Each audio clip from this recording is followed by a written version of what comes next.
Hello friends, welcome back to my YouTube channel Edufinex. ಇತಿಹಾಸದಲ್ಲೇ ಮೊಟ್ಟ ಮೊದಲೇ ಬಾರಿಗೆ ಬೆಳ್ಳಿ ಮತ್ತು ಚಿನ್ನ ಆಲ್ ಟೈಮ್ ಹೈನ ರೀಚ್ ಆಗಿದೆ. ಇಷ್ಟೊಂದು ಬೆಲೆ ಏರಿಕೆ ಆಗಲು ಕಾರಣವೇನು, ಅಥವಾ ಇಷ್ಟೊಂದು ಬೇಡಿಕೆ ಆಗಲು ಕಾರಣವೇನು? ಇದು ಇನ್ನೂ ಏರುತ್ತದೆ ಅಥವಾ ಇದರಲ್ಲಿ ಇನ್ವೆಸ್ಟ್ ಮಾಡೋದು ಸರಿನಾ? ಇದೆಲ್ಲದಕ್ಕೂ ಉತ್ತರ ಈ ವಿಡಿಯೋದಲ್ಲಿದೆ. ಕೊನೆ ತನಕ ನೋಡಿ. ಹಾಗೆ ಎಲ್ಲ ನಿಮ್ಮ ಪ್ರತಿಯೊಬ್ಬ ಫ್ರೆಂಡ್ ಮತ್ತು ಫ್ಯಾಮಿಲಿ ಜೊತೆಗೆ ಈ ವಿಡಿಯೋನ ಶೇರ್ ಮಾಡಿ. ಭಾರತದಲ್ಲಿ ಇತ್ತೀಚಿನ ದಿನಗಳಲ್ಲಿ ಚಿನ್ನ ತನ್ನ ಆಲ್ ಟೈಮ್ ಹೈ ರೀಚ್ ಆಗಿದೆ. ಹಾಗೆ ಬೆಳ್ಳಿ ಸಹ ತನ್ನ ಇತಿಹಾಸವನ್ನು ಬರೆದಿದೆ. ಇದೆಲ್ಲದರ ಹಿಂದೆ ಇರುವ ಕಾರಣ ಏನು? ಹಾಗೆ ಒಂದೇ ದಿನದಲ್ಲಿ ಚಿನ್ನ ಮತ್ತು ಬೆಳ್ಳಿಗಳಿಂದ ಸಾವಿರಾರು ರೂಪಾಯಿ ಲಾಭ ಅಥವಾ ನಷ್ಟ ಕೂಡ ಆಗ್ಬೋದು. ಆ್ಯಕ್ಚುಲಿ ಇದೊಂದು ಗ್ಲೋಬಲ್ ಟ್ರೆಂಡ್ ಆಗಿದೆ, ನಾರ್ಮಲ್ ಹೈ ಅಲ್ಲ. ಈ ರೀಸೆಂಟ್ ಟ್ರೆಂಡ್ನ ನೋಡೋದಾದರೆ ಅಮೆರಿಕ, ರಷ್ಯಾ, ಚೀನಾ ಮತ್ತು ಭಾರತ ಸೇರಿದಂತೆ ಇನ್ನೂ ಹಲವು ದೇಶಗಳು ತಮ್ಮ ಸೆಂಟ್ರಲ್ ಬ್ಯಾಂಕ್ಗಳಿಂದ ಚಿನ್ನನ ಅತಿ ಹೆಚ್ಚು ಪ್ರಮಾಣದಲ್ಲಿ ಖರೀದಿ ಮಾಡ್ತಾ ಇದ್ದಾರೆ. ಇದು ತೋರಿಸುತ್ತೆ ಚಿನ್ನದ ಮೇಲಿರುವ ಒಂದು ಗ್ಯಾರಂಟಿ.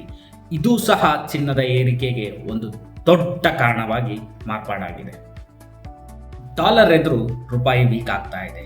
ಇದರಿಂದ ಇಂಡಿಯಾದಲ್ಲಿ ಗೋಲ್ಡ್ ಅಂಡ್ ಸಿಲ್ವರ್ ಪ್ರೈಸ್ ಜಾಸ್ತಿ ಆಗ್ತಾ ಇರೋದಕ್ಕೆ ಇದು ಸಹ ಒಂದು ಕಾರಣವಾಗಿದೆ. ಒಂದು ಗ್ಲೋಬಲ್ ಕ್ರೈಸಿಸ್ ಆಗಿರ್ಬೋದು, ಅಥವಾ ವಾರ್ ಆಗಿರ್ಬೋದು, ಅಥವಾ ಏನೋ ಒಂದು ಜಿಯೋಪೊಲಿಟಿಕಲ್ ಟೆನ್ಷನ್ ಇದ್ದಾಗ ಜನ ನಂಬೋದು ಬೆಳ್ಳಿ ಮತ್ತು ಚಿನ್ನನ. ಇದರಿಂದ ಪ್ರತಿಯೊಂದು ದೇಶ ಸಹ ಇದರ ಮೇಲೆ ಇನ್ವೆಸ್ಟ್ ಮಾಡ್ತಾ ಇದ್ದಾರೆ. ಆದ್ದರಿಂದ ಇದನ್ನು ಒಂದು ಸೇಫ್ ಹೆವೆನ್ ಅಂತ ಕರೀತಾರೆ. ಈ ಸೇಫ್ ಹೆವೆನ್ ಡಿಮ್ಯಾಂಡ್ ಸಹ ಜಾಸ್ತಿ ಆಗಿರೋದಕ್ಕೆ ಇದೇ ಒಂದು ರೀಸನ್. ಅಮೆರಿಕ ಮಾಡಿದಂಥ ಒಂದು ರೇಟ್ ಆಫ್ ಇಂಟ್ರೆಸ್ಟ್ ಚೇಂಜಸ್ನಿಂದ ಸಹ ಈ ಡಿಮ್ಯಾಂಡ್ ಕ್ರಿಯೇಟ್ ಆಗೋಕ್ಕೆ ಅದು ಸಹ ಒಂದು ಮುಖ್ಯವಾದ ಕಾರಣ. ಓನ್ಲಿ ಇನ್ವೆಸ್ಟ್ಮೆಂಟ್ ಅಲ್ಲ, ಇದು ಒಂದು ಇಂಡಸ್ಟ್ರಿಯಲ್ ಡಿಮ್ಯಾಂಡ್ ಆಗಿದೆ. ಬೆಳ್ಳಿನ ಸೋಲಾರ್ ಪ್ಯಾನಲ್ಗಳಲ್ಲಾಗಿರ್ಬೋದು, ಅಥವಾ ಎಲೆಕ್ಟ್ರಾನಿಕ್ಸ್ ಕಾರ್ಗಳಲ್ಲಾಗಿರ್ಬೋದು, ಅಥವಾ ಒಂದು ಎಲೆಕ್ಟ್ರಾನಿಕ್ಸ್ಗಳಲ್ಲಾಗಿರ್ಬೋದು ಬೆಳ್ಳಿ ಅವಶ್ಯಕತೆ ಇದೆ. ಹಾಗೆ ಬೆಳ್ಳಿ ಅದಕ್ಕೆ ಬೇಕೇ ಬೇಕು.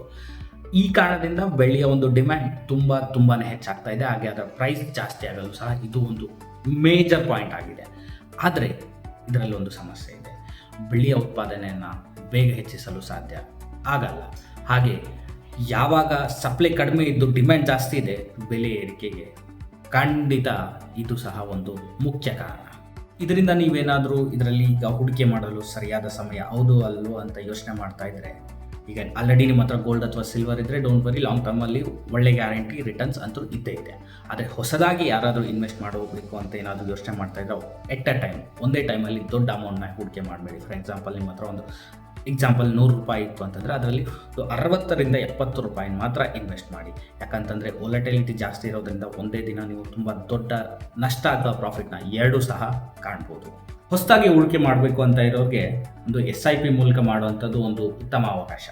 ಗೋಲ್ಡ್ ಅಥವಾ ಸಿಲ್ವರ್ ಫ್ಯೂಚರ್ ಏನು ಅನ್ನೋದನ್ನ ನೋಡೋದಾದರೆ, ಎಕ್ಸ್ಪರ್ಟ್ಗಳು ಹೇಳಿದಂತೆ ಶಾರ್ಟ್ ಟರ್ಮ್ ಕರೆಕ್ಷನ್ ಇರ್ಬೋದು, ಆದರೆ ಲಾಂಗ್ ಟರ್ಮಲ್ಲಿ ಇದೊಂದು ಒಳ್ಳೆ ಡಿಮ್ಯಾಂಡ್ ಮತ್ತು ಒಳ್ಳೆ ಒಂದು ರಿಟರ್ನ್ಸ್ ಕೊಡುವಂಥ ಸಾಧ್ಯತೆ 100%.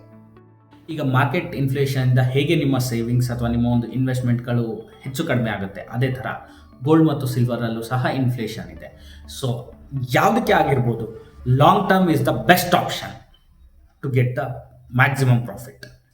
ಹಾಗೆ ಇನ್ನೊಂದೇನಪ್ಪ ಅಂದರೆ, ಈಗ ನಮ್ಮ ಇಂಡಿಯಾದಲ್ಲಿ ಹೇಗೆ ವೆಡ್ಡಿಂಗ್ ಸೀಸನಲ್ಲಿ ಅಥವಾ ಅಕ್ಷಯ ತೃತೀಯದಲ್ಲಿ ಆಗಿರ್ಬೋದು, ಅಥವಾ ದೀಪಾವಳಿಯಲ್ಲಿ ಆಗಿರ್ಬೋದು, ಹೇಗೆ ಒಂದು ಡಿಮ್ಯಾಂಡ್ ಇಂದ ಬೆಲೆ ಏರಿಕೆ ಆಗುತ್ತೆ, ಹಾಗೆ ಸಹ ಫ್ಯೂಚರಲ್ಲೂ ಆಗೋದು 100%. ಹೇಗೆ ಸ್ಟಾಕ್ ಮಾರ್ಕೆಟಲ್ಲಿ ಕರೆಕ್ಷನ್ ಆದಾಗ ತುಂಬ ಜನ ಸ್ಟಾಕ್ ಮಾರ್ಕೆಟಿಂದ ಆಚೆ ಬಂದು ಮತ್ತು ಗೋಲ್ಡ್ ಆ್ಯಂಡ್ ಸಿಲ್ವರ್ ಮೇಲೆ ಇನ್ವೆಸ್ಟ್ ಮಾಡೋಕ್ಕೆ ಸ್ಟಾರ್ಟ್ ಮಾಡ್ತಾರೆ. ಆ್ಯಕ್ಚುಲಿ ಇದೊಂದು ದೊಡ್ಡ ಡಿಮ್ಯಾಂಡ್ ಡ್ರೈವ್ ಕ್ರಿಯೇಟ್ ಮಾಡುತ್ತೆ.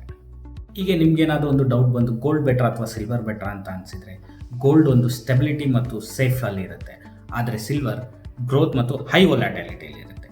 ನೀವೇನಾದರೂ ಕನ್ಸರ್ವೇಟಿವ್ ಇನ್ವೆಸ್ಟರ್ ಆದರೆ ಗೋಲ್ಡ್ಗೆ ಹೋಗಿ, ಅಥವಾ ಅಗ್ರೆಸಿವ್ ಇನ್ವೆಸ್ಟರ್ ಆದರೆ ಸಿಲ್ವರ್ಗೆ ಹೋಗಿ, ಅಥವಾ ಎರಡನ್ನೂ ಡೈವರ್ಸಿಫೈ ಮಾಡಿ ಮಿಕ್ಸ್ ಆಗಿ ಮಾಡೋದು ಇನ್ವೆಸ್ಟಿಂದ ಒಂದು ರಿಸ್ಕ್ ಬ್ಯಾಲೆನ್ಸ್ನ ಕಾಪಾಡ್ಕೊತಾರೆ.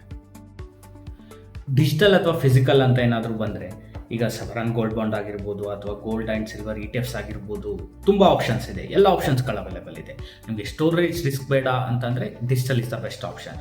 ಸೇಫ್ ಆ್ಯಂಡ್ ಟ್ರಾನ್ಸ್ಪರೆಂಟ್ ಆಗಿರೋ ಗೋಲ್ಡ್ ಆ್ಯಂಡ್ ಸಿಲ್ವರ್ ಇದೊಂದು ಟ್ರೇಡಿಂಗ್ ಅಸೆಟ್ ಅಲ್ಲ, ಇದೊಂದು wealth protection asset. Short term ನಾಯ್ಸ್ನ ಇಗ್ನೋರ್ ಮಾಡಿ, ಹಾಗೆ ಲಾಂಗ್ ಟರ್ಮ್ ಒಂದು ಪ್ರಾಸ್ಪೆಕ್ಟಿಂದ ಇನ್ವೆಸ್ಟ್ಮೆಂಟ್ ಮಾಡಿ. ಕಾಮನ್ ಆಗಿ ಎಲ್ಲರೂ ಮಾಡೋದೊಂದು ಮಿಸ್ಟೇಕ್ ಏನಪ್ಪ ಅಂದರೆ, ಬೆಲೆ ಜಾಸ್ತಿ ಇದೆ ಅಂತೇಳಿ ಒಂದೇ ಸಲ ತಮ್ಮ ಹತ್ರ ಇರೋ ಎಲ್ಲ ಅಮೌಂಟ್ನ ಇನ್ವೆಸ್ಟ್ಮೆಂಟ್ ಮಾಡೋದು ದೊಡ್ಡ ತಪ್ಪು. ಯಾಕಂದರೆ ಮಾರ್ಕೆಟ್ ಯಾವಾಗ ಬೇಕಾದರೂ ಕರೆಕ್ಷನ್ ಆಗುತ್ತೆ. ಸೊ ಇದೆಲ್ಲದರ ಮಧ್ಯೆ ಕನ್ಕ್ಲೂಷನ್ ಏನಪ್ಪ ಅಂದರೆ, ಗೋಲ್ಡ್ ಆ್ಯಂಡ್ ಸಿಲ್ವರ್ ಇನ್ವೆಸ್ಟ್ಮೆಂಟ್ಸ್ ನಿಮ್ಮನ್ನು ಶ್ರೀಮಂತರನ್ನಾಗಿ ಮಾಡುತ್ತೆ. ಆದರೆ ಒಂದು ತಪ್ಪು ನಿರ್ಧಾರ ತಪ್ಪು ಸಮಯದಲ್ಲಿ ತಗೊಂಡ್ರೆ ನಿಮ್ಮನ್ನು ದೊಡ್ಡ ನಷ್ಟಕ್ಕೂ ಸಹ ತಂದು ಫೈನಾನ್ಷಿಯಲ್ ಅಪ್ಡೇಟ್ಗಾಗಿ ನಮ್ಮ ಚಾನಲ್ನ ಫಾಲೋ ಮಾಡಿ, ಶೇರ್ ಮಾಡಿ, ಸಬ್ಸ್ಕ್ರೈಬ್ ಮಾಡಿ, ಹಾಗೆ ಬೆಲ್ ಬಟನ್ನ ಒತ್ತಿ. ಏನಾದರೂ ಡೌಟ್ಸ್ ಇದ್ದರೆ ಕಮೆಂಟಲ್ಲಿ ಕೇಳಿ. ಹಾಗೆ ಗೋಲ್ಡ್ ಬೆಸ್ಟಾ ಅಥವಾ ಸಿಲ್ವರ್ ಬೆಸ್ಟಾ ಅಂತ ಮತ್ತೆ ಒಂದು ಮುಂದಿನ ವಿಡಿಯೋದೊಂದಿಗೆ ಭೇಟಿ ಆಗೋಣ. ಈ ವಿಡಿಯೋಯಿಂದ ನಿಮ್ಗೆ ಏನಾದರೂ ಇನ್ಫಾರ್ಮೇಷನ್ ಸಿಕ್ಕಿದ್ರೆ ದಯವಿಟ್ಟು ಪ್ರತಿಯೊಬ್ಬ ನಿಮ್ಮ ಫ್ರೆಂಡ್ಗೂ ಶೇರ್ ಮಾಡಿ. ಧನ್ಯವಾದಗಳು.